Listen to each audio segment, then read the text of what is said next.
I can't hold my breath that long. Good morning, good evening, or good night, sailors on the sea of listeners. My name is Cody. Hi, you Sailor Mooners out there. I'm Laz.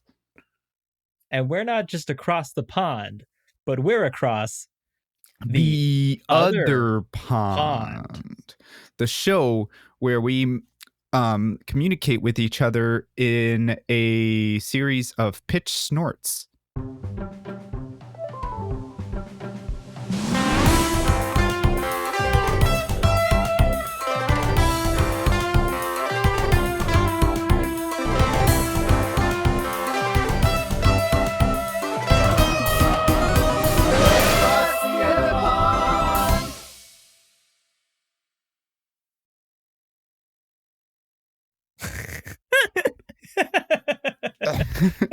I'm pretty sure that goes back to our roommate days. I think that was something you're like, we should just develop a language that's just pitch snorts, so Yeah, nobody will because know what the fuck we're saying when they come no, over. I wanted it to do that so I could learn like perfect pitch or something like that. Where I was like messing around with conlanging at the time, you know. God, that's such a funny idea. Just speaking in snorts. I think I can probably make that one day, like for like an alien film or something like that. Oh, that'd be really good if you were doing a language for a film and they used snorts. They had really large noses so they could get a lot of different pitches. Yeah, or maybe they just didn't have mouths and they only had noses. Oh God. And they had to eat by like absorbing things through their pores. Yeah, You know, like they using just one of those have you seen like the Zycam strip things? They're like little nose swabs. But like using those as a form of food. So it'd be a food tube with like a swab in it, and then you'd put it up your nose. Well, like the thing is though, you also have to make the design of the aliens like something that would be in nature, so they'd probably have to have like those tubes in their nose, right? Kind of like a bo. I guess unless they evolved so far into the future that they stopped using their mouths, it was more efficient to just use their noses with their inventions. Like, yeah, yeah, like I wonder how long it would take for their genetics to catch up with their technology like that. Millions of years. They'd be Millions. insanely far in the future. I was thinking more like they would have like their buffet would be kind of like a like a hot spring area, you know, like they have like different flavored hot springs and then they just like dip in them and then they just like imbibe in the flavor because their body tastes it, you know, it absorbs nutrients. You know what I'm saying? Yeah, I get you. Uh-huh. Anyway, Cool. This is not what we're talking about at all in this episode. And also, welcome to the first episode of July. This month, we are doing an overarching topic. We're going to be talking about the Legend of Zelda franchise. Yeah. Bum, bum, ba, da, da, da, da. Da, da, da, da, da. Ba, da, da, da, da, da. And this actually works out great because this is the 35th anniversary of the Legend of Zelda series. Oh, really? I had no idea. That's 35th. how much research we've actually done. No, we did a fair amount of research for this topic this time, right? Yeah, I think so. Today, specifically, we're talking about the music from Legend of Zelda, Legend of Zelda II, Link's Adventure, and Link to the Past, everybody's favorite. Yeah, exactly. So pretty much like these are the three games that defined the Zelda formula, not just in like game assets and lore and everything, but also in music. Most of the music that you find throughout the Zelda series is based on these three well, I would say more just Legend of Zelda and A Link to the Past. And you can even say Ocarina of Time too, because Ocarina of Time was also a very, I mean, it was the first 3D game. Yep. But it really feels like Link to the Past establishes all of the further 2D games. Yeah, well, and I would say the 3D games as well, because like it I mean, maybe I musically, but maybe not like in other aspects of game development because I think the 3D games are more about like Ganondorf, but then like you have the 2D games that seem to talk like the big bad guy seems to be Ganon all the time, It's right? Ganon and a wizard who is helping to summon Ganon. That's like the Um, formula for almost all of the 2D games, it seems. really, because like I've not. Let's see, I've played what 2D games I haven't played Link to the Past to be honest. Like, Oh, but so I've good. I played it played. when in my freshman year of college. But I mean, like, is Four Swords not exactly the same game? I just always assumed that it was the same game, just for adapted for No, four Four player. Swords is really different. Really? Yeah, it's like actually wildly different because Four Swords Oh, is more. It's based on levels and not the classic Legend of Zelda exploration. uh huh. So in Four Swords, it's like it's more like a half Mario game almost. It's do these Really? levels that are Legend of Zelda levels, but you are Mhm. always progressing towards each different level. Whereas A Link to the Past is the pinnacle Legend of Zelda game that's here's Hyrule, go and explore it and find the three pendants and the pieces of the Triforce and Oh. defeat these monsters and stuff. Okay, yeah, that makes sense. Cause like I remember the overworld map in Four Swords was a lot like Mario World, where you Yeah. actually had levels for each like world. Yeah, I didn't even think about that until now. I also Well, did it just kicked back into my mind that I was like, yeah, there actually isn't like an overworld in Link to the in Four Swords. mhm. Yeah, that didn't click until now for me either. Well, like man, now I feel like I feel vastly unprepared to actually do We're this not even talking episode. about Four Swords. We're talking about music. So Yeah, gameplay is irrelevant, kind of. I suppose. But um yeah, the Legend of Zelda music really like some of the best video game music ever created. I mean, Koji Kondo, the man, the legend. Like What a master. I just don't know what to say. Like I look at his analyzed how many pieces I think maybe 20 or Uh, around you there. have a lot. I have a lot of pages here. And Yeah. you, listener, could also have these available to you. We're going to link them in the description. Check them Yeah. out if you're And I'm interested. gonna yeah, I'll It's fun to scan follow them and along. make them. Yeah, Cody just told me like it looks like nonsense to him, but hopefully it doesn't look like nonsense to everybody It looking might at look those less like pages. nonsense as you talk us through it. That's part of Hmm. the wonder of, explaining stuff. Uh-huh. Well, I mean, you can't um begin anywhere in a better place than the original overworld theme, right? Oh yeah. Let me see. Let me get out my archives. Let me get out the scrolls. Let me see. We got the original overworld theme right here in my hands. Okay.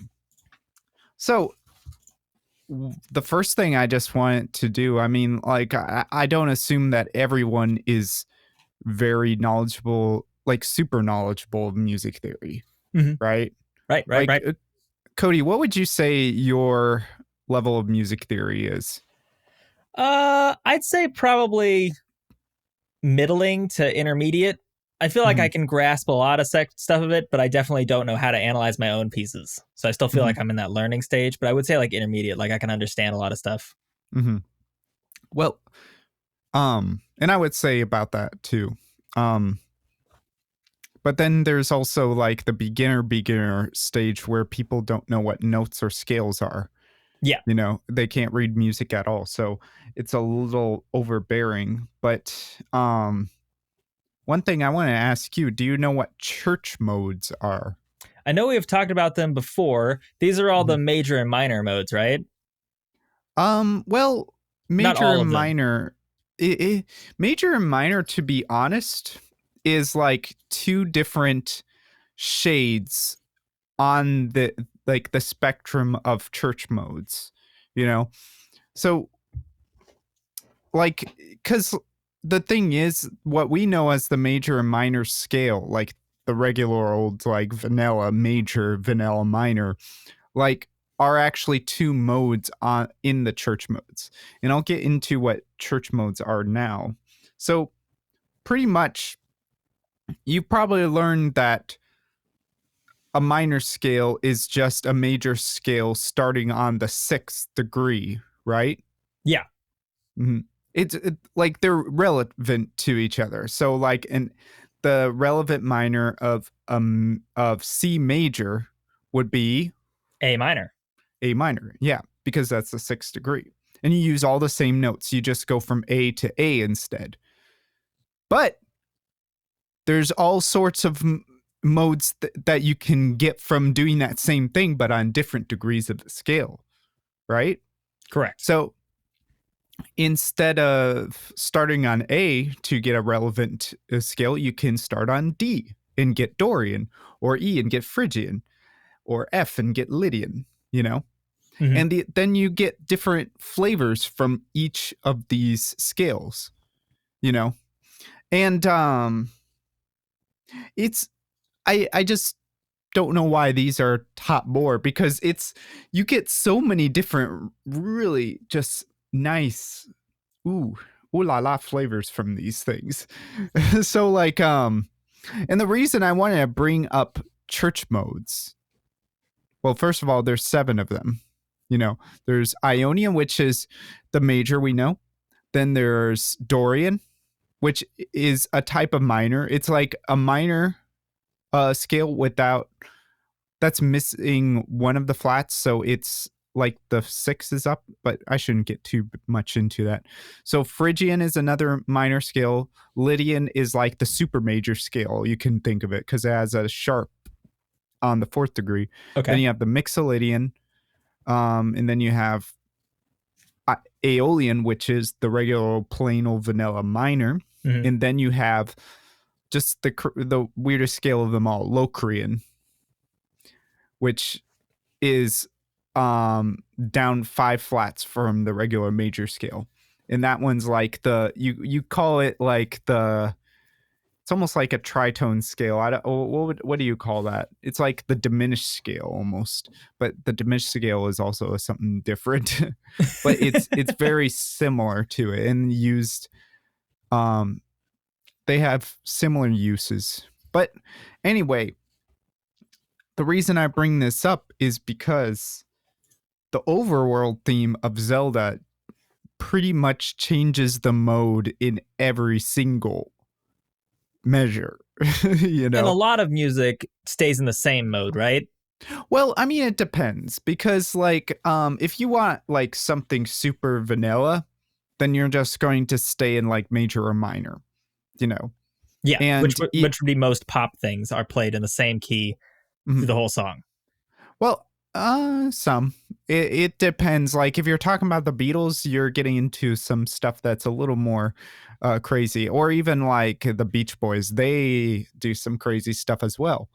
But like if you're talking about folk music, a lot of it is staying in the same key, and especially like Irish folk music, it's usually staying in the same key. Like it's going to be diatonic, which means like staying within whatever scale you set up, whatever key you set up. So Mm-hmm.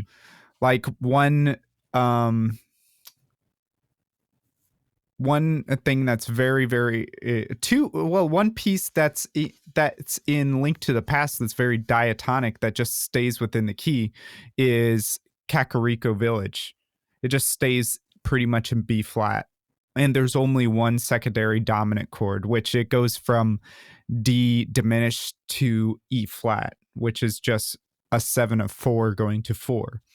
And I'm probably already making a lot of people's brains like sneeze, you know.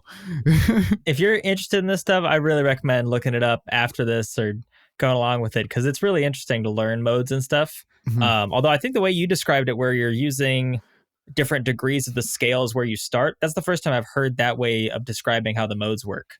Oh yeah. And that kind of helps my brain.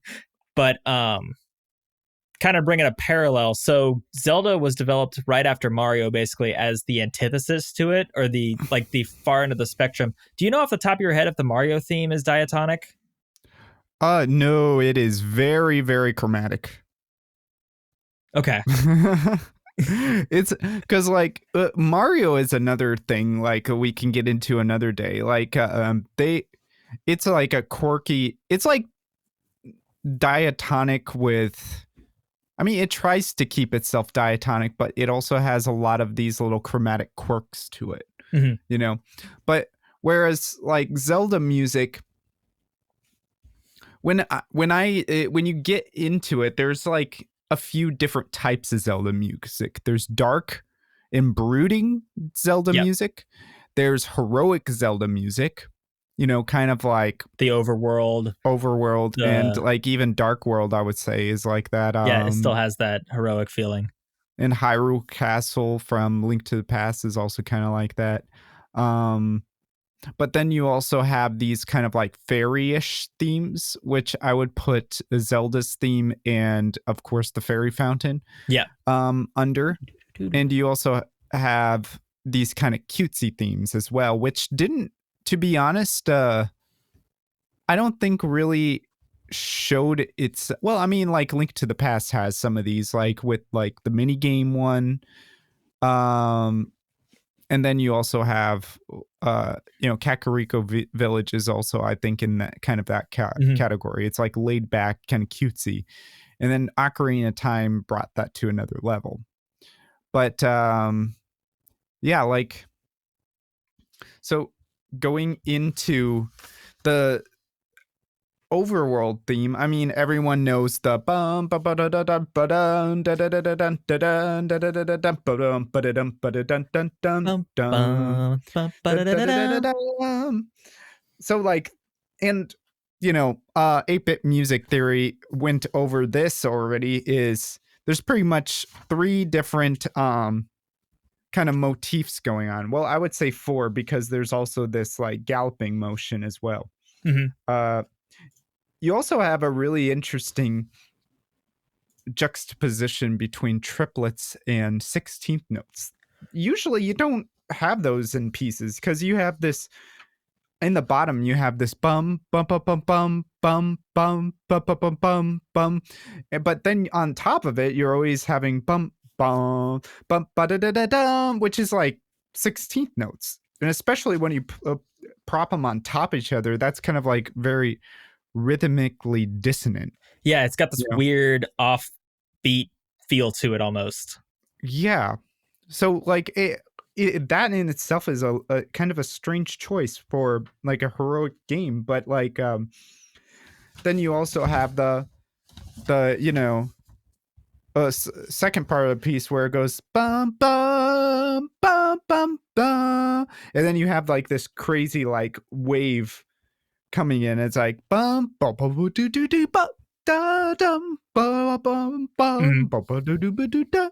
So you got kind of like those 4 elements working throughout the piece, and that's like some of like the defining features of Zelda music is this. So fourths, that's one thing, so either going down or going up or together is another way that Koji Kondo uses to make this kind of brooding sound. You'll see it a lot in like pieces like what is it, the Priests of the Dark Order, or Agarim or whatever it's called, Aghanim, and then you'll see it in a lot of other places too, in Majora's Mask as well. So yeah, it's got a lot of jumps. I wouldn't say that it's like atonal or anything. It just like jumps between modes like suddenly all the time, you know? And that's not something I've ever really seen. I've seen jumps between 1 or 2 modes, but like I've never seen jumps between like every mode, like on every other measure, with that it's turning into like a just like puke salad, Yeah, you know? the fact that he's able to mix those and not make it sound weird, that it sounds like it flows almost perfectly through the whole section, and then it loops around and you feel like you're still like it's not jarring at all. It feels just Yeah. perfectly in motion to be adventuring to this music. I just can't believe that this was written like as the first piece of the first game in the series. Like it I look at this and I feel like I'm like analyzing like I don't know like Moby Dick or something. It's like such a legendary sounding piece to me. It clearly has inspired hundreds and hundreds of other pieces as well. Oh Like I feel yeah. like a lot of games pull from this feeling of that galloping open world like fanfare theme. Mm. Yeah, like that's I mean like I think that there are certain pieces in like video game history that have just like established like almost like a framework for what things need to be. Like it's like almost like you can't have an adventure game without like having some sorts of roots to Zelda, Mm-hmm. you know? Cuz like especially in the music, like it's almost like unheard of that you don't reference Zelda like in a certain way, in like a musical way, in a very motif kind of way. Cause like fourths and fifths, but like throughout history, to be honest, fourths and fifths have also been very like especially melodic fourths and fifths, like going from, you know, like bum ba bum, like that. Yeah, it feels Or very heroic. bum ba bum, bum bum bum bum. Oh no, that's a sorry, that's a major second, but it would be ba bum bum bum like bum bum bum bum bum bum bum bum ba-dum, ba-bum, like something like that, like it just sounds very heroic all of a sudden because of that giant leap there. So like and then these galloping rhythms too, like that just kind of goes with adventure, especially because a lot of people that went out and ventured, they rode horses, right? Yeah, So of course like that's a having this good bump bump inspiration for bump that. bump bump bump bump bump bump, that's probably why you had that, right? So the other thing that I think that the first game really established is pretty much like all of the sound effects. Cause like Yeah, to be honest, like out of the first game, there's not really anything else that's reused. Maybe like some of the musical um kind of like building blocks out of like some of the pieces and whatnot. But like the only thing that's really reused is the overworld theme and the sound effects because you already had like a lock a secret kind of sound effect, the ba da da da ba ba ba da, yep. And which then there's is the death one. uh What was it? No, it's bum bum bum bum bum bum bum bum. Wait, yeah. no. Well, that's Yeah, like the continue, right? yeah. Bum And then bum there's a bum little bum death ba dun sound. dun dun Um, dun. and yeah, the only other thing that I think they really reuse is the idea of the cave or the dungeon having a different track from the overworld that's a lot darker and more broody. Yeah, like what let me see. Ba-da-da-da-da. Well, you know what? Yeah, it's got That that was ostinato. let me see if I can find it cuz like that was something that I saw in what is it?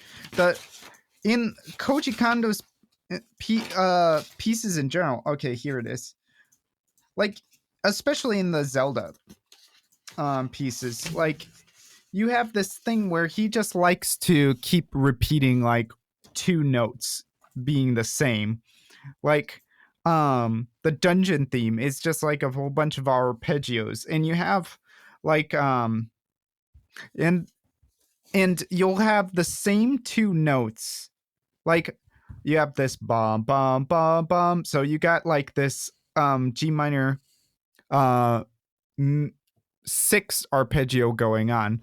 So there's a D and an E flat that are at the top of these arpeggios, and it's like ba da da da ba da da da ba da da da ba da da da ba da ba da. The and then it goes. The first two notes go down a half step, but those top notes keep there, and Uh-huh. it's the same thing throughout the whole thing until you get to measure 5, where it just changes those notes. Like the first 4 measures, those 2 notes are the same. It's just like this ba da da da ba da da da ba da da da ba da da da ba da da da ba da da da ba da da da ba da da da ba da da da ba da da da ba da da da ba da da da ba da da da ba da. So those second those that third and fourth note of every arpeggio is the same for the first 4 measures. And he does that for like all of the like so many different pieces. He really, really likes to have that kind of pedal note. And if you Yeah. don't know what a pedal note is, it's just like a note that repeats over and over again, kind of almost like an ostinato, which an ostinato is also something that repeats over and over again. It's like if you're like more pop oriented with music theory, you would probably call it a vamp. You know, Oh, okay. it just kind of repeats over and stuff. So, and another thing you can get from this is also Koji Kondo loves to do downward and upward chromatic crawls. So if you look at those arpeggios, it's the first 2 notes of all those arpeggios. Every measure they go down a half step. Yes. So it's the same thing throughout. It just keeps going down a half step, keeps to going down a half step until you get to measure 5, where those notes I told you before, instead of D to E flat, they change to C to D. And then the notes in the beginning, uh, they start to change their formula because then like it's not just 1 and 2 that change. It's just the first one. But then another thing that's interesting in this is um he likes to use leaps and half steps. So it's like in his melodies for these kind of more dark and brooding pieces. And it was established fairly well in the dungeon piece and the Ganon piece, because you have like in the Ganon battle piece, you have this, or no, is it Death Mountain? Yeah, it's Death Mountain, which is the same as the Ganon battle piece in Oh, the first really? Zelda, right? Yeah, you know this bum bum bum bum Oh, yeah. bum Yes, it bum is. bum bum bum Ta-da! bum bum bum bum Bum, bum bum, bum, you know, bum, like bum. that. That's pretty much, it's based on tritones and minor seconds. So, you know, like uh bum bum bum bum, which is known as the devil's interval, you know, throughout history. Little piece of music trivia for you. Yeah. Bum bum, and people would throughout history would avoid that like the plague, you know? And It is pretty dark and broody. well, it's also a really weird ratio. It's like, I don't know, like 27, it was at 2,730 to 1,405 or something like that. It's a really weird ratio where a lot of the intervals that a lot of people like, which if you don't know what an interval is, it's just the space between 2 notes. You know, like if you're going bum bum, like a tritone, Yep. like the space, the musical space between, like the difference in uh Pitch. like pitch would be the interval, you know. And so like different intervals have like just by themselves have different uh feelings to them, right? Like for instance, like a interval that a lot of people feel is kind of happy is like a major third, like bum bum Yep. bum bum. And if you do it backwards, it's a doorbell, bum bum, right? So like and then ones that people think are kind of weird, kind of like a minor seventh, bum bum bum bum. That has almost like kind of a mysterious quality to it. And and which also brings us to a certain sound effect that from the first game that's actually used in other Zelda games too, the whistle sound. Do you Was the remember whistle in the that? first game? Well, I found it under that website that I found, like it that sound effect was under Legend of Zelda. Then I don't it know. must be. I don't think I've gotten to that in the game yet because I've been still working through it Mm, since we came over and played it the other day. I got a uh, little further. Maybe I just don't have the flute yet. But I I don't do know. know what you're talking about. That I know that there's a piece of trivia that he didn't want the flute to sound too like normal. He wanted it to sound unsettling and weird. Yeah, because it goes bum bum ba ba da da Yes. Oh, and it's yeah. I bum. can read it right Ba, here. Miyamoto wanted Legend to evoke a sense of mystery. I remember he had me make a lot of different sounds for when you use the flute. When you work, Koji Kondo would recall, he was very particular about that one sound. It shouldn't just be pretty. I want it to evoke something more mysterious. bum. And I think it definitely gets that. See, like that interval where it goes bum bum and then bum bum. That's a minor seventh, and I don't know why it's that interval that really stuck out ever since I was a kid, because they actually used the same whistle sound in Super Mario Bros. 3. Yeah. They used that same whistle. And that was the first time that I heard that whistle, and I just assumed it was from Super Mario Bros. 3 because I never played Link to the Past when I was a kid. Mm-hmm. And so, or it might be from Legend of Zelda. I'm not really It's sure. from We the should first one. look that up. It is from the It first is one. from that. Okay, Yep. cool. Because and actually, I don't think most people realize this, but it's also an Ocarina of Time in a very, very obvious place.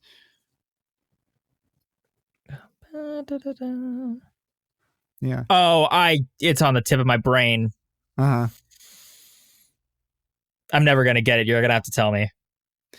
It's in the title theme. It's like literally the first That is, you're melody that right. comes out. I was listening to the other way. I'm like, that's the whistle theme, you know? So God, I like, love the way they reuse music. well, it's interesting because like Ocarina of Time is based on, you know, a woodwind instrument.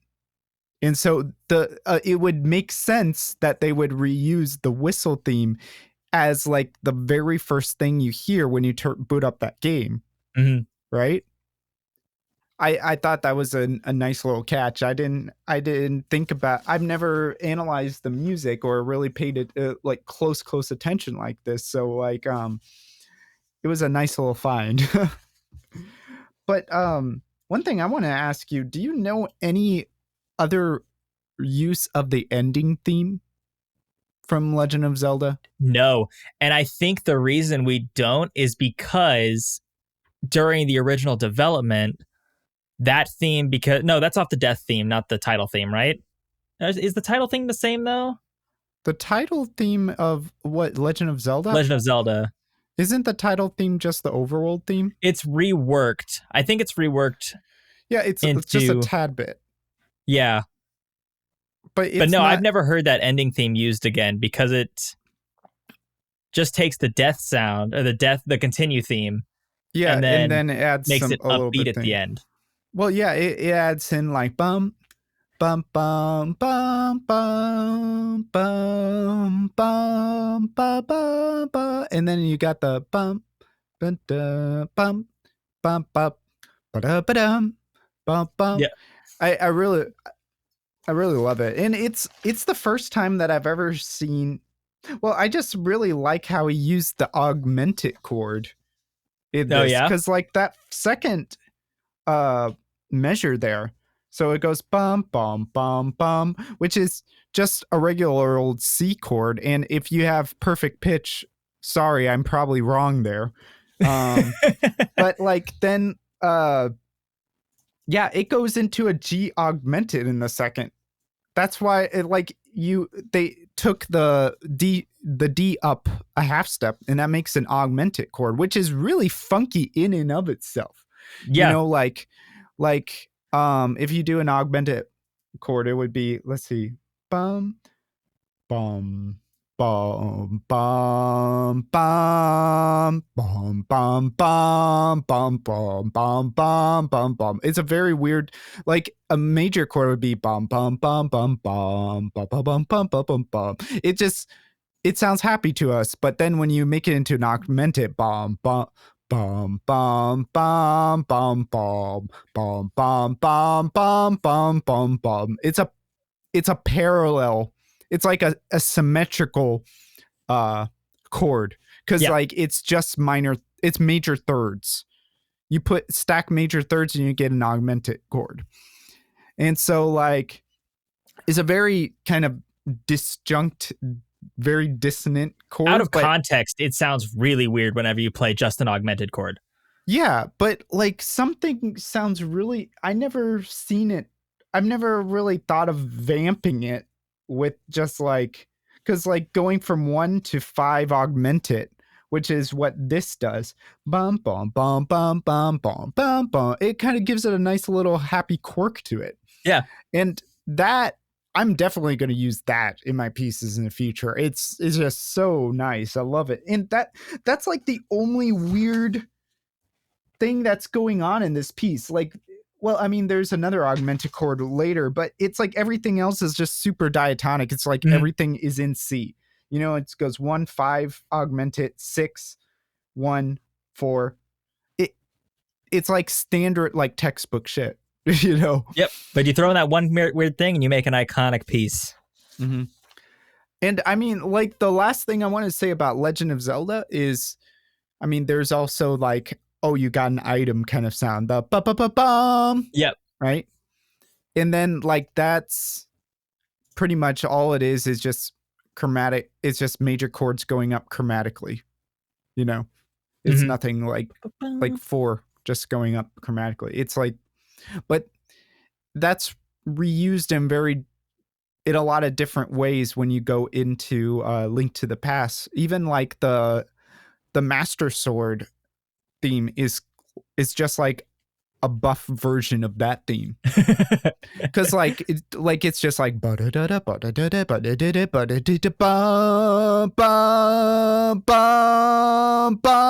but in the Master Sword theme, instead of everything going up the same way, the top notes are going up in the bass notes are going down, so it makes it sound even more like big and triumphant. It's It's a oh wide man. boy. It's a wide song. Yeah, it's a wide boy. You said it right. You said it right. It's a wide boy. A wide boy. So we're calling the Master Sword That's theme. It's a yeah, fucking wide yeah, boy. wide boy. Man, that boy, it's been going to, you remember like the buffets called Big Boy? Was that a buffet? Yeah, like I mean, like I remember it here around here, like there used to be one. It closed down, I don't know, long time. Like they had a place called Big Boy, and it was like this 50s cartoon character. It was like a Bill Belly suspenders with like a plate and a burger on it I've or something. seen that the statue. I've seen that before for Yeah. sure. I didn't know. I Uh-huh. thought it was called Fat Boys. Oh no, I'm pretty sure it's called Big Boys. And I'm like, I'm pretty sure like that. Oh, you're I right. mean, maybe they just rebrand it, because it was probably around that time was when like fat shaming was not cool. No, you're right. It's Big Boy sandwich, uh, Big Boy subs. yeah, like I just remember going there. It used to be a buffet. Uh, Huh. uh, I mean, like did you went to a lot of buffets when you were a kid, right? I mean, the only buffets that I really went to were like Golden Corral.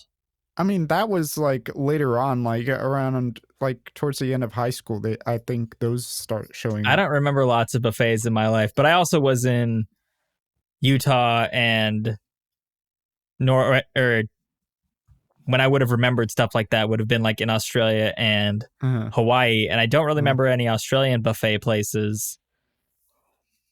And Hawaii, I don't think didn't have a lot of buffet places either. I know there was a sushi buffet place that opened. Well, that's not for wide boys, right? Yeah, but I didn't experience the wide boy buffet until like Golden Corral when I moved back here.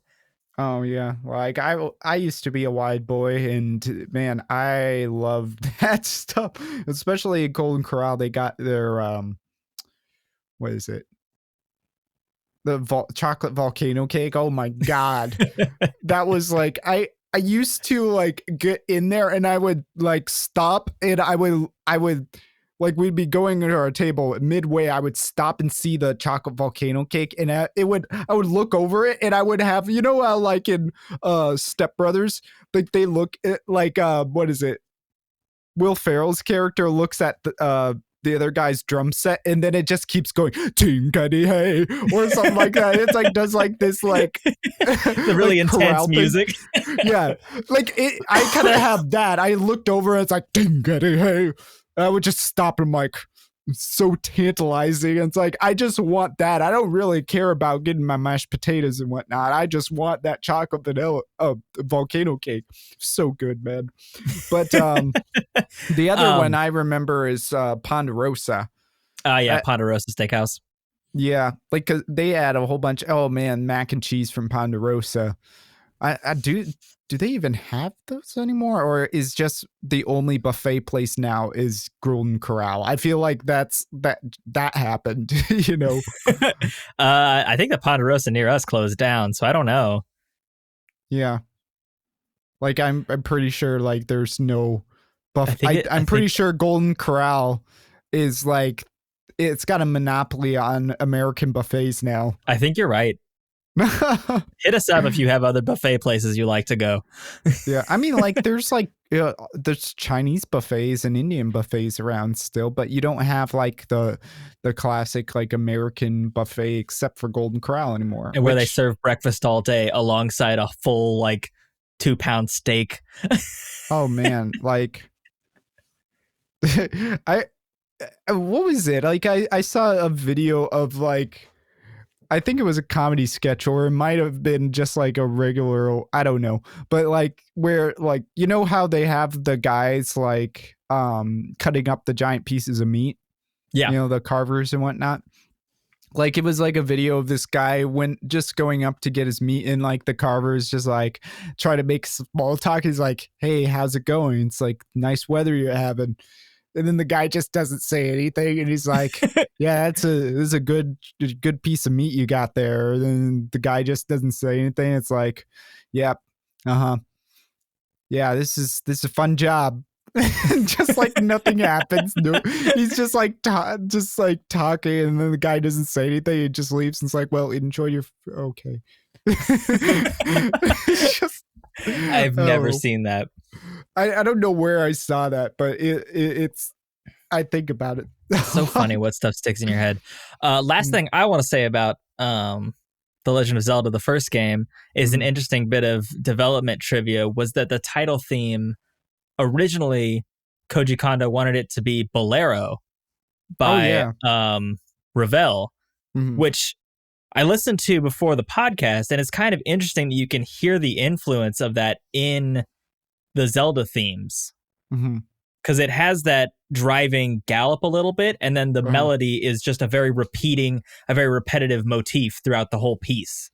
And it's kind of interesting that he wanted that to be the title, and then when they were like, the copyright didn't expire, we can't use it, he just retooled the overworld for the title theme. Well, that makes sense, because like the main ostinato in the bass there is bum bum bum bum bum bum bum bum bum bum, which in Bolero it's bum ba da da dum ba da da dum ba da da dum bum bum ba da da dum. I very quickly picked that out the second. I was like, whoa, that feels so familiar. Yeah. Yeah. Yeah, that's what it is. I'm trying to think if there's any other elements from that it is paralleled in the overworld theme. A little bit, maybe like, nah, it's just too happy. I think it's pretty much the ostinato. Yeah, I think so. And just the loopy nature that video games have to have, I Mhm. think Bolero is very repetitive. And I think Yeah. just that influence of, okay, we need to find something that loops really well since we only have 2 minutes of song we can use. Well, I mean, like Bolero is just an excellent example of it's like an excellent study of orchestration, Mm-hmm. because like, and because like it's just 10 minutes of the same melodies It's over actually and like over 15 again. minutes. Is it Yeah. like I haven't looked at it for a long time, but like it's pretty much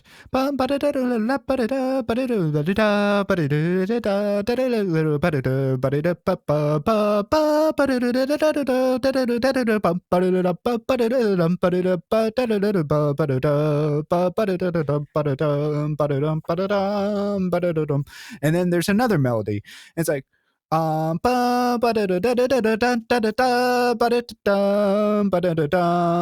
I know this because this is a very common piece that trombones have to play when they do a recital or whatnot.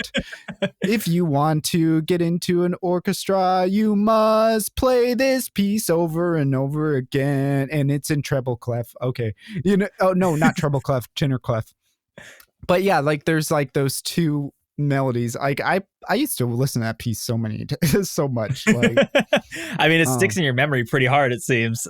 yeah. Like it's one of those melodies that I'm going to hear on my deathbed. And now that I say it, when I'm just about to die, I'm probably going to hear that in my head.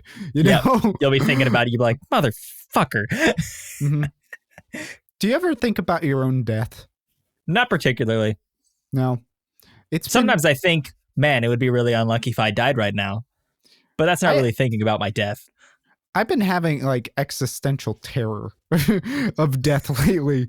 Like I literally like lately I've been like on the road, and then all of a sudden I get this sweeping like feeling of despair over me, like it's like I could die at any time right now. It's like especially on those highways where you're going real fast and it's like one lane in both directions and you're literally just like a few feet away from like a giant semi, and Uh-huh. it's just like it would just take one turn. It would Yep. just like one nudge of That the call of the wheel. abyss. I do get that. Yeah. It's really because like I think that's what Kierkegaard like described despair as, is like being at the edge of a precipice and knowing that you can cast yourself into it.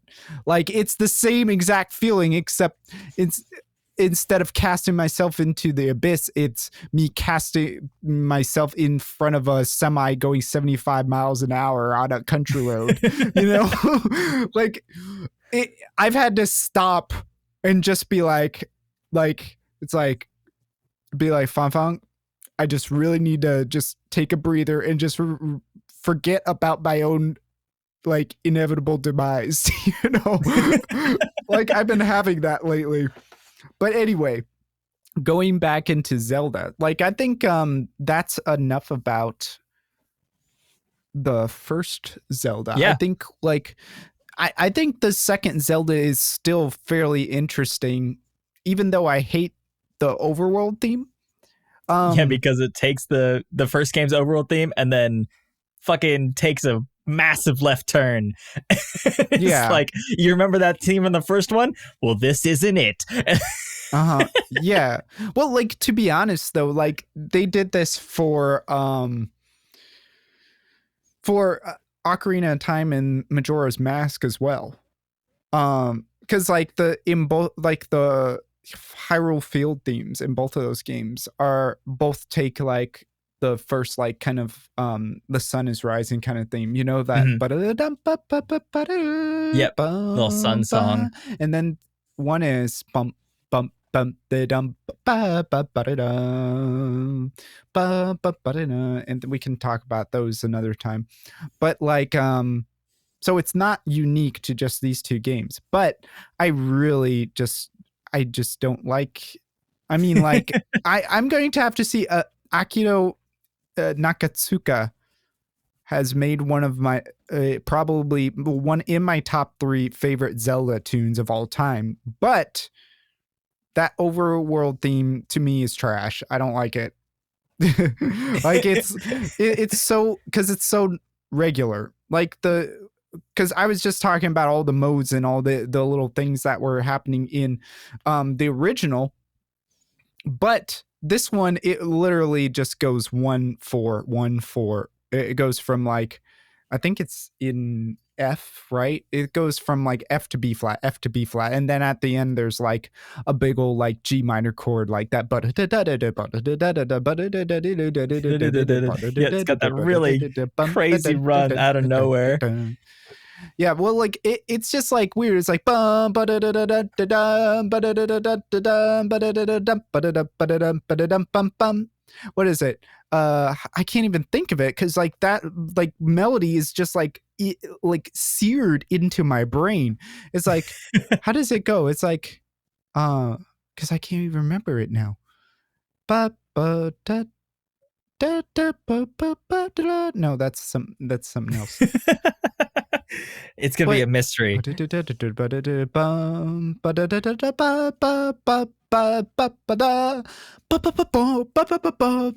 it is. Yeah.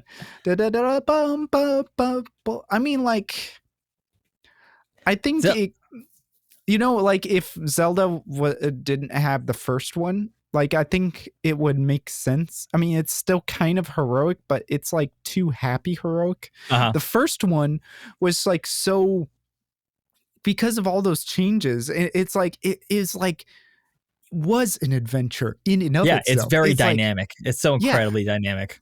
And that's, it's like adventure isn't just happy. It's also like, oh, all my friends died. What do I do now? Kind of thing. That's another thing. It's like adventure. People die when you go into the cave infested by giant spiders. Of course, one of them is going to get like sewn into a cocoon and drunk in their blood drinking dry, like, and that's what I feel like the first theme kind of has this, like, even like in the established like intro to it, it's kind of like, and I think actually that might be the worst thing about the second overworld theme is like, so, and this is something I didn't say about the first theme. It's like this little progression for the opener is something that's also reused in a lot of Zelda games. It's going from 1, so if it's in B flat, it would be a B flat, and then it goes to flat 7, which would be A flat, then it goes to flat 6, which would be G flat, and then it goes to 5, which is F. So it does this kind of like natural minor descending progression. And so that flat 7 and flat 6 is in the minor key, and it kind of has a very dark feeling in the beginning. But see, the overworld theme in the second one just all of a sudden just goes happy for the entire thing. It's just like we were getting dark and brooding and we were going to set something up, but just kidding, guys. Everyone is sparkles and rainbows, and hey, why don't you have some strawberry ice cream with sprinkles on it? It's like, well, I thought there would be dragons, Zelda 2 is so fucking wild anyway, in the sense that it's the complete opposite from the first game. The first game was like a top-down action exploration game, and the second one has like the Final Fantasy style overworld where there's random encounters that you run into. Like you can try to avoid them, but most of the time they just run at you, and it's like 3 random ones that come at you, and then it goes from an overworld section to specific levels that are side scrollers. And it's very clear that they were like, and trivia wise, actually, this wasn't supposed to be a Legend of Zelda game originally. It got Zelda pasted onto it because they were still figuring out where the franchise was going to go. But it's such a complete left turn from the way the first game plays out. I also wonder if they even knew that this was going to be as huge of a franchise as it is. I don't know, because I think they were being made almost at the same time. Like they were really close because the interesting thing about game history with early Nintendo and stuff is they really were just throwing shit at the wall. They was like, what's gonna be a good game? I don't know. Just running around with a sword. Just stick that on there into Uh, the cartridge and see what happens. uh. Ice climbers. We're climbing a mountain. I don't know. Oh, Donkey Kong, just a big monkey throwing barrels at you. Akito Nakatsuka did the music for Ice Climbers. Really? That's pretty Yeah. awesome. So like, I mean, like I'm still a fan of Akito Nakatsuka's work. Like, I mean, you love the palace theme, and that's in Zelda 2. yeah, that's literally like one of my favorite Zelda themes, and that has some really, really good writing in it. Like, it does this thing to it, a diminished chord, which I don't know. Should I do like? Should I talk about the analysis or should I Let's do just? the palace theme analysis. Just a quick one. Okay, let me bring this one out because like there is like a really good part. Oh, and I just went straight to it. Oh, but It was Destiny. Okay, here we go. But the fact that you don't like the overworld theme shows that not all your songs are going to be winners, musicians. They're not all winners. Yeah, like but that's all right. Like I write a lot of shitty music as well. And that's okay because I feel like I do have some bangers as well. But see, and this is another thing, like he uses like the same kind of thing. Like it starts off in G minor and then it's like bum bum bum bum bum bum bum bum ba da da bum bum bum bum bum bum bum bum bum bum. I feel like this song is actually kind of reused in later Zelda games. Well, the only other place I've heard it is in Super Smash Bros. Melee. That's what it is. That's what we talked about. Yeah. Hyrule stage there. One of my favorite stages to play on. But like, yeah, like it's the thing is about Akito Nakatsuka's writing is he really likes to just he gets like 4 bars of a thing and then he just repeats it. Like he doesn't do anything different to it. Uh-huh. Like, and he just kind of copies and pastes a lot of times. He's got that kind of writing to him, but which isn't bad if you do a good and like make a good enough like melody. Because like this melody, oh my god, this bum ba da da bum bum bum bum bum bum bum ba da bum. That is a good melody. Cause so what he's doing there with that he's starting off on the 1 and then he goes to 6. So he goes from G minor to E flat major, and then this comes out of nowhere. It's an E diminished. So I just that's fucking put weird. it as a sharp 6 diminished, but it's like it works. I mean, it makes sense like voice leading wise, because that's like one thing. Like, and when I'm talking about 6 and all these numbers and whatnot, when I'm talking about chord progressions, it's the Roman numeral analysis. So like, if we're talking about just like a regular major scale, 1 would be the first note and the notes like built upon that to make a scale. I mean, a chord. And then 2 would be the next part in the scale and then notes built on it. And you stack every other note on top of it. So like if you're in the major, a C major scale or the key of C, let's say, and you want to make the first chord in that key, it would be C, and then you would skip D, and it would be E, and then you skip F, and it would be G. So C, E, G. That is a C major chord, and you do that for every note in the scale, and so then you correspond numbers to each one of those scale degrees. So C would be 1, D would be 2, E would be 3, and et cetera, and so like you can use these to analyze like the chord progressions and then like transpose it to whatever key you want then. Mm-hmm. Because 1 to 4, like in C would be C to F, in B it would be B to E, in A flat it would be A flat to D flat, and then because that's like really the meat and potatoes of everything. But I just really think that it's a genius move to go from the 6 there and have that dum bum bum, and then change it to the next, like just change it to a different chord, and a really spicy chord like E diminished in this. Bum bum bum, and then go to the next part where it's like, instead of going down and keeping it in like a syncopation, he doesn't go like bum bum bum, he goes bum bum bum bum, he Mm-hmm. goes up and then He down. leaps That's a all the way up great, there. because that's a great thing.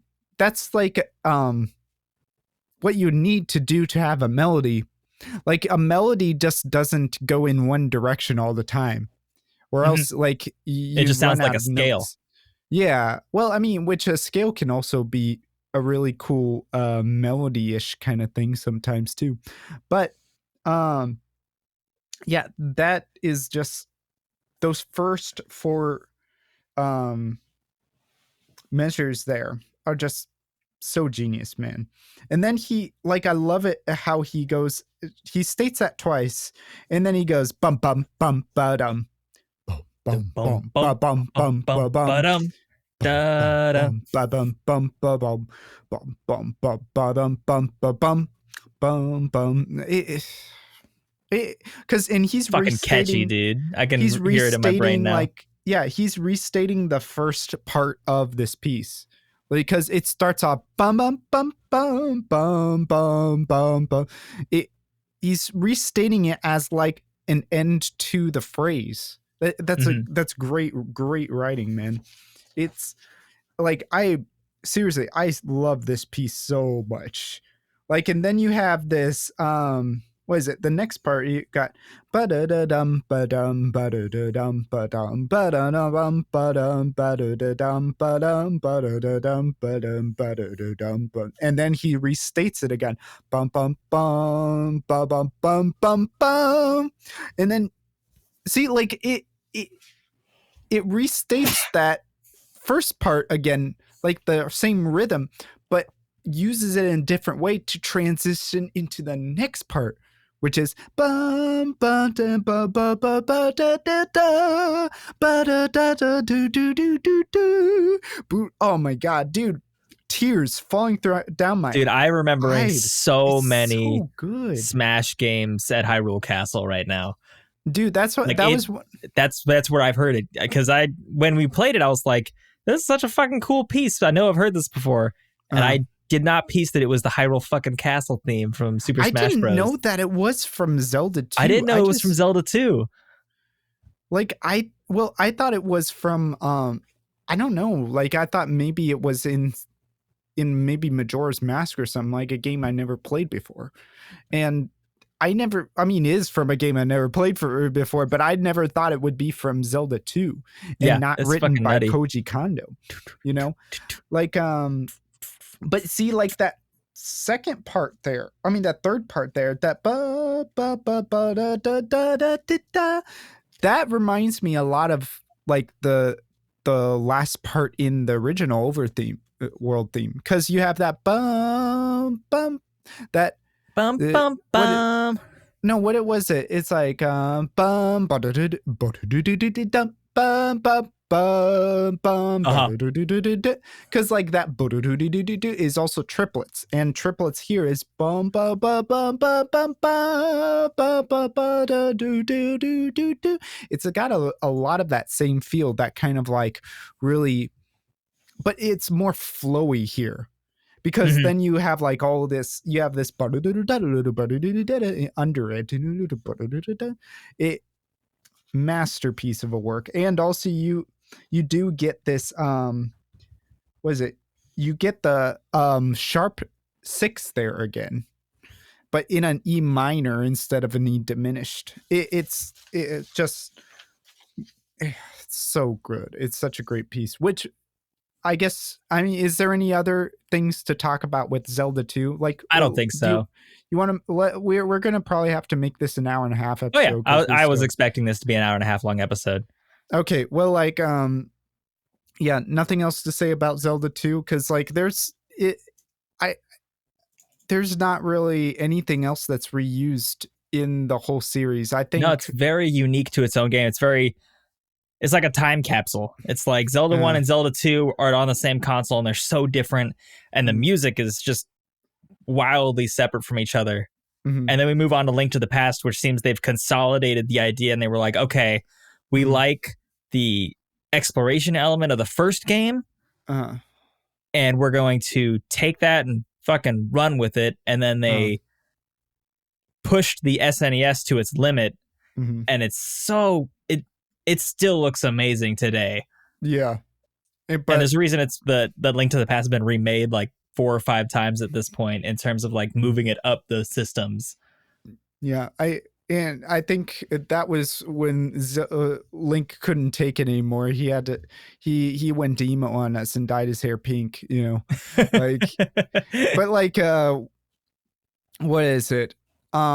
I think I really respect Nintendo in the fact that like they they make those giant leaps. They take those chances and I see it in all of the most of their series like the first 3 games are all there's like this weird experimental development phase. Mm-hmm. I see it with Legend of Zelda, with Zelda 1, Zelda 2, and Link to the Past. And then you see it with Kirby Dream Land 1, 2, and 3. I mean, you can also throw Kirby Adventure in there too, but like I think Kirby Dream Land 1, 2, and 3 really kind of established the formula. But I mean, even Mario, 3, Mario 1, Mario 2, and 2. 3 are fucking wild. Well, I mean, like, what's weird is like you always have like one of the games in there that like just like add a weird element in there. Like, for Mm-hmm. instance, like Zelda 2 was like it had like these weird NPCs that didn't seem Zelda-ish at all. And then you had Kirby Dreamland 1 that like like usually in most Kirby games like one thing that I don't think a lot of people think of is like the enemies are like a certain dimension. It doesn't they never get bigger outside of like the small dimension or the large dimension. Yeah. But then like in Kirby Dreamland 1, they had like these enemies that were like instead of like I don't know, let's say 16 by 16 pixels, it was like I don't know, like a weird ratio like 28 by 32, and they were just bats. It was just bats. It was just like a very almost photorealistic bat in a Kirby game, and it's like what the hell. And it was creepy as hell. You had that, and then you also had this also like weird like mask thing that followed you around. I actually think those were what were used in Mario 2 as well. The I weird believe that's masks. correct. That Because weird I fucking remember seeing mask it. enemy. I think it was in the first Kirby game. And like, oh, Kirby Dreamland 1 at least. And man, there was a lot of scary shit in the first Kirby game. And like the second level in particular was just like it it just didn't feel finished. It was like the map was just like weird. It was like a maze, but that shouldn't have been a maze. It was almost like they made too much of the level, and they were just like, "That's like 300% more than all the other levels." And they're like, no one will care, But like, and then you have Mario 2, which also wasn't supposed to be a Mario game, Dokapon but Kingdom. that was a really cool. I liked Mario It's a 2 really and cool the idea. music too. The music was great in that game too. Which I did Koji Kano didn't write the music for that, I did don't he? think so. Because like So, Link to the Past, back to mhm, the Link stuff. So they yeah. completely upgrade that overworld thing. They add the string MIDI, right? Well, yeah, that's where you pretty much had like the full orchestra MIDI, like because before Link to the It is Koji Past. Kondo who did Super Mario Bros. 2. Okay, good. Like, because I love that soundtrack as well. Not Dokapon Kingdom. Doki Doki Panic is what it's called. Okay. Was what it was originally called.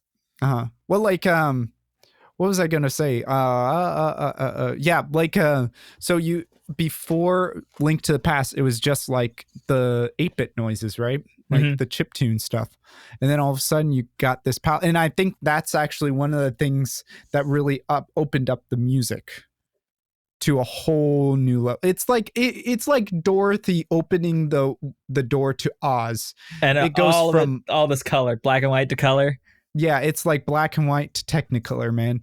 Like it that I think that in and of itself is what really cemented it as the template for the entire series. I think, to be honest, I think it was just the introduction of all this orchestra, because then all of a sudden, instead of like just like a cheap little 8-bit noise, you got trumpets. It's like the fanfare is complete now, and you got like timpanis and like the strings and all of this. It's like, oh, Link is really going on an adventure now.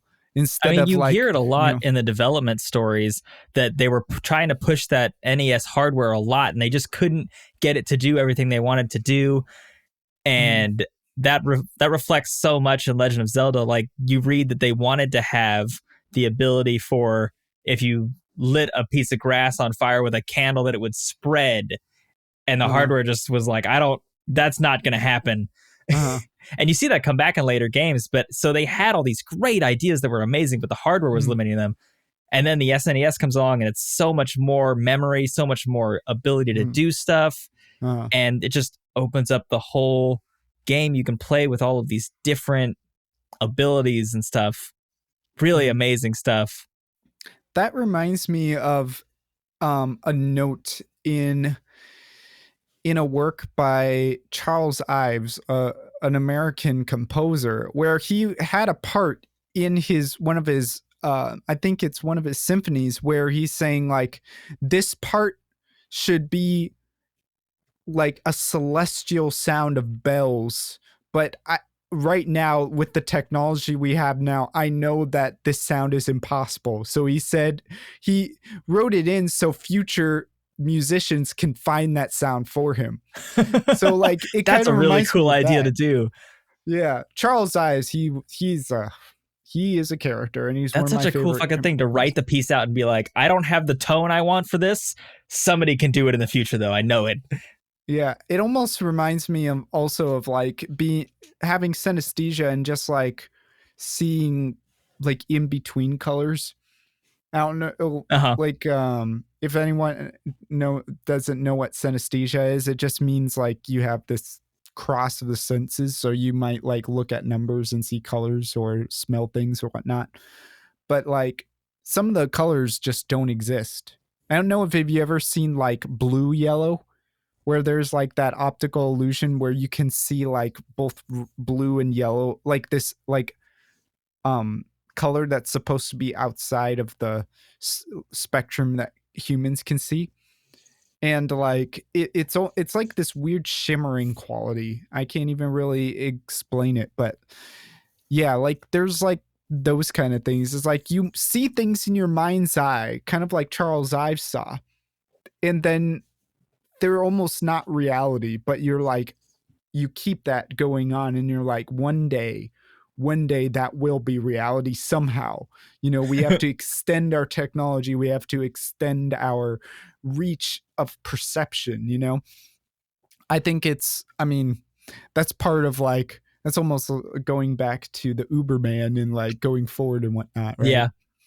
But anyway, like yeah, I really think the MIDI orchestra sounds, like the new sound fonts, made the entire series, and it's what brought the Zelda series to life. I mean, think of all of the different types of tunes you can suddenly have, not just because of, pretty much because of like what you were saying, the memory. So now you got all this memory you can work with. Got all this space, all this room. I was also So thinking much just more space for activities. another Step Right? Brothers reference, getting it in Yeah. there. Yeah. Pow! But I was thinking how many more songs they put in the game. Like when you because Yeah. we've been going It's like through and listening to 30 all the tracks. So songs. I'll go on YouTube and look up the OST, and the first game has like Mm, 20 minutes of track, and then mm, Zelda 2 has like 30 minutes. Link to mm. the Past has like an hour, and then you jump to Ocarina of Time, and it's like 2 hours of stuff. And then you get to like nowadays, like Breath of the Wild, where it's like 5 to 6 hours. Yeah, of It's just crazy. music and sound effects, like all of these little things that they Like, add to it. You can just shove so much more in there. Like, look at how much you could fit in this game. yeah, exactly. It's like you don't have to shoehorn everything in. It's just like, oh, there's so much space for Yeah, this. It's like a the, clown shoe the now. not every section of the game has to have the overworld theme. We can do Mhm. variations now. Yeah. I mean, like, think of like so much iconic music was birthed upon this game. Like Yeah, Zelda's Zelda's theme. theme, Fairy Mm-hmm. Fountain. Mm-hmm. I mean, the Dark main World. overworld theme is expounded upon in here, and I feel like is the one that most people remember when you were to Mm-hmm. think back to it. You don't hear the original theme, just the 8-bit. You hear the trumpets and the strings. Mm-hmm. The really robust Oh sound, I yeah. think, is the one that everybody pictures when they hear it. I think that's what was like the top comment on one of the OSTs. It was like, this is what Zelda music uh like everyone remembers the first overworld to be like in their heads. Yeah. Like they hear the whole orchestra. They don't hear like the chip tune kind of stuff. And like let's see, there's just so much to unpackage in this Zelda in Link to the Past. Like, you know what? One thing that first of all, a lot of this music I can't listen without bringing a tear to my eye. It like the Zelda theme, Uh huh. like ba, ba, da, ba, da, da, da, da. Oh my god. Like I can't go any farther. Like seriously, tears start welling up. It's so It's a very beautiful. emotional song. He really nailed it. Mhm. But you know what's really interesting, and that I don't know if you've noticed, is this is reused. Like when you first get out of the house and it's all rainy and whatnot, you're met with this song. What is it? The something It's like like prologue theme. like the rain falls or something like that. Oh, time of the falling rain, where it Oh goes yeah, like that is what it's called. bum bum bum bum bum bum bum bum bum. Yeah, like I think that is just like the Zelda theme, really, because the Zelda theme also has that bum bum ba dum bum bum bum ba dum bum bum ba dum bum bum bum, because it's got that same like bum bum bum, that kind of thing. Mm-hmm. It's got this kind of like wave to it in the bass, and it's also like those giant intervals, the Yeah, leaps there. really wide leaps. And even like some of the other versions where it starts to have a melody at the end of it, it also starts to sound eerily like the Zelda. It's like ba ba ba ba da ba. The version I got, it didn't have that melody in it, but I remember specifically where it has like ba ba ba ba ba ba da Yes, I know da exactly what you're talking about. Yeah. ba da da. And maybe that's like somewhere at the end of the game or something. There's like the power of Triforce. Maybe that's part That of could it be as that well. theme when you're actually at the end fighting Ganon or something. Well, I think it Not was like fighting after Ganon, you but fight Guinea. yeah, they But end like there. I think all of those are interconnected, which I didn't see. Like, and this is something that I think is really interesting if you like put um like Link to the Past side by side with a game like Undertale and talk about the motifs. Like the motifs in Undertale, there's only a few, and they're just recycled in just really smart ways. It's another great way to write.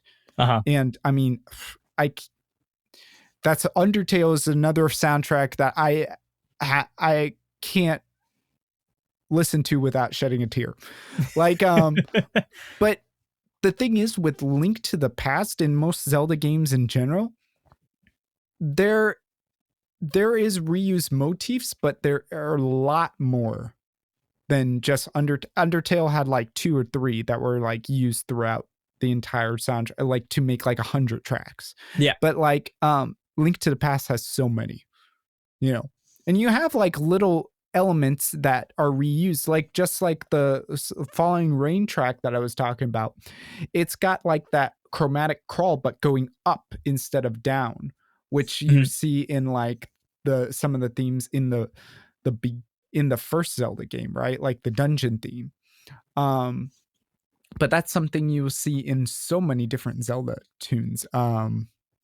I mean, and then you also in Link to the Past, you start, and I think it's probably because of the memory you can suddenly put into the Super Nintendo, and probably you also had better software where you can make different arpeggios and whatnot, like different rhythms, instead of just like dyadic stuff, which is like things based on Quarter twos, notes. Yeah. like quarter notes, like 16th notes and whatnot. Now all of a sudden, you in the beginning, like, you know, when you first boot up Link to the Past, you're met with this like lovely, just like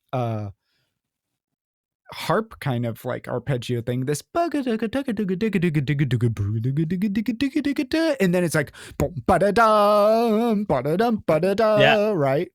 Like I don't think I've ever heard that from a Nintendo game, like NES game, you know, because maybe it's because of the chip. Yeah, no, I definitely never limitation. there wasn't anything that complex in the NES era. But see, and then that even that first part of like when you booted up the title screen, you that that's like kind of like how do you say that in English again? Fubi. It's like a foreshadow to the rest of the game. Well, to the fairy fountain theme. Yeah, that's what I was thinking, was that harp is very fairy fountain like. It's where it first comes from. Yeah. Also just God, like such a fucking good theme. Which Feels so is calming. Actually, I mean, they also bring that was the first time they used the fairy fountain theme as the menu. Yes. As well. Yeah, it is. Mm-hmm. And that's also, if you listen to like menu music in like so many other games like that, I think the fairy fountain theme really like because it placed in my head that menu music needed to be like that, like arpeggios. Yes. Yeah. I always feel like it should be that that calming sensation when you're at the menu screen. Mm-hmm. Yeah, like it's so the fairy fountain theme really did a lot. And that's something also, a little bit of trivia that we can share with the listeners as well. The reason why when you're going online and listen to the OSTs, like you see 2 names for all of the soundtrack, all of the tracks, right? Like for the fairy fountain theme, like it's originally in Japanese apparently called The Goddess Appears. Oh, like yeah. They call the fairies goddesses. And like you were telling me, like it's because they wanted to scrap all the references to like religion. Yep, the Western localizers were like, we are worried that if we have too much religious imagery or references in a video game that we're going to lose sales. So they stripped those and made them, because originally it's called like, I'm going to look it up, but I think it's called like the Way of the God or something. What, like the game? Yeah, the original game, the original title was Triforce of the Gods. That's the Japanese title. Mm-hmm. And the localizers were like, no, we're gonna name it something else. Well, you know, like I kind of understand that, because like in such like a Christian nation like America, like I think a lot of like the extreme Christian people would be like, it's like, because like it's like what is it? It's like paganist, right? It's like very pagan, like the entire game, right? Yeah. I mean, and then Like, we had and it's got a lot of animism and whatnot, which I love, but I like, mean, also the 1980s are coming out of the satanic panic about fantasy stuff like D&D and things. So and they really wanted video games to do well. You want them to sell. So do everything in your power to make it not associated with that stuff. uh-huh, So that nobody can even go, well, they're doing something with the gods over there in that game and we shouldn't be playing it. Don't sell it to your kids. Not that it yeah, really helps, I don't think, in terms of people found ways to say the video games cause violence anyway, but yeah, they did their best to make sure it was like, this is a fantasy game about an adventure, not about no dang gods. uh-huh, yeah. Like, I, I don't know. Like, because I think they started letting up on that later on, right? Because like Yeah, for sure. because actually, to be honest, I think like um when the first Zelda game that I really started getting into was Wind Waker. I think that was the first Zelda game that I really remember playing all the way through. The other ones it was like bits and pieces. Um, but like I remember there was like the Tower of the Gods and whatnot in the English version. And Yeah. so I think around then they were already like, yeah, even probably even like in Ocarina of Time, they were a little more uh lenient towards that. But like what is it? The I wonder if throughout the history of the Zelda games was the great fairy just called the goddess? I don't know. We'd have to look into that for our lore episode. Yeah, Coming cuz up in a like later episode, we're going to talk about Zelda lore. yeah, Tune in like later this month. yeah. I mean like there let's see, Link to the Past. I mean, you know what's another really interesting thing is so, you know, in Link to the Past you have both like the light world and the dark world, right? Mm-hmm. Yeah. And so the world theme, you know how I was talking about that very like Legend of Zelda kind of progression, that 1 to flat 7 to flat 6 to Back to 5. the five. Yeah. Yeah, in Dark World, you know, it's that bum bum bum bum bum ba da da bum bum bum Ba-da-da-dum, bum ba da bum-ba-da-dum. da bum bum. That's actually that progression backwards. Ah, I figured it was going to be something like that. Yeah. So So fucking rad. it's going like 1 to flat 6 to flat 7 to 5 or something like that. Um but yeah, that's also one of those tunes. You know, like a lot of these tunes, like the ending theme to the Zelda game and Dark World, I never heard in when I was a kid playing the Zelda games. I actually was it when I was exploring with like Finale Notepad and whatnot. There was this website with all these tunes that were uploaded by like you all these different users, and I found the other Zelda music through that. Like I found Dark World and I found what is it? The ending theme and whatnot, and I played those on trumpet. And I remember like when I was a kid, I was in my backyard playing trumpet and marching to Dark World. I don't know why I thought that was cool. It's almost like, you know, it almost now looking back on it, I probably look like the Star Wars kid or something like doing that. But like, yeah, I mean, like it I definitely has like a remember, marching cadence to it. yeah, bum, bum. And I actually think I remember like playing it like at dusk and then someone saying it's like, can you stop already, like in the distance. And I was like, oh, I thought people liked it. You know, but yeah, Link to the Past, there's so much to unpackage there, and There's no I'm not even time. really, I We're out mean, of time. okay, any other piece you just want to talk about really quick before we get off in Link to the Past? Any other piece you think needs to be like unpackaged just a little bit? I think it's got to be Kakariko Village then, because this one comes back, right? Oh, it Kakariko does Village. in Ocarina of Time. I feel like it's got to be Um, in some more as well. It might even be in like, well, I mean, like I think later on, Kakariko villages all get different remakes, because like the only other one I can think of right now is in Breath in the Wild, where they Yeah. have bum ba dum ba da ba da da. Oh my god! And even thinking about that, chills in my brain, down my spine. Oh, tears will come quickly afterwards too. That piece, brilliant. Oh man, but like the original Kakariko Village, it's a very simple progression. It's pretty much just like going 1 6 2 5 the whole time. That's like super basic, B flat to G minor, C minor to F. That's like there's a lot of pop songs that go like that. Yeah. It's Once. but Yeah. Yeah, I know that's exactly what what you're you're talking about. trying to do with that song though. It's laid back. Yeah, it feels so relaxing. And so like Kakariko Village was like the start of the laid back Zelda tunes. Cause like if you look at Zelda 1, Zelda 2, you don't got anything like that. It's either like adventure or brooding.